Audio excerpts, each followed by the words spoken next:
When did you join? I didn't join. I married September the 17th, 1960.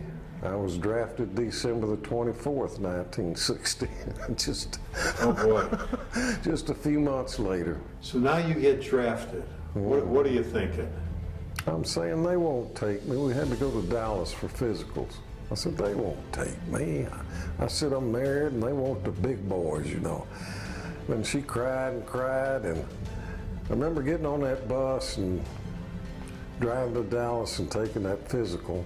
There's a town called Killeen outside of Waco, where Fort Hood is not too far from there.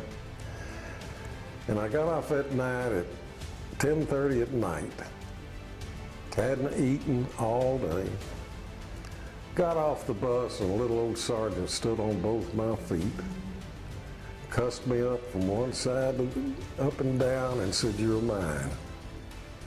Well, I was his for 8 weeks, like killed me. Because we were in such good shape by the end of 8 weeks. Those that stayed. Right. So many of them couldn't make it, but anyway, we could jog 8 miles out, 8 miles back with 80-pound pack and rifle and steel helmet on our heads. They were gearing up for Vietnam, so that's why they were making all the training tough. See, the U.S. was in Vietnam from World War II on, really, Right. involved over there. Right. Right. I saw older sergeants that I knew that had papers from Indochina dated in the 40s and 50s. Wow. So their presence was already there. Did the reality sink in that? It began to sink in Yeah. when they'd wake you up at 3 o'clock in the morning and run you out there and you had to, all your calisthenics.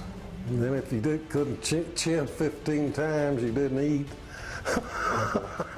When you did make it into the mess hall, the tables, there were 4 men sat at each table. And a sergeant would go in between them with a stick, bang on that table and say, "Eat and get out." Bang, eat and get out. But we got so good, we didn't even hear him. We just kept right on talking. Wow.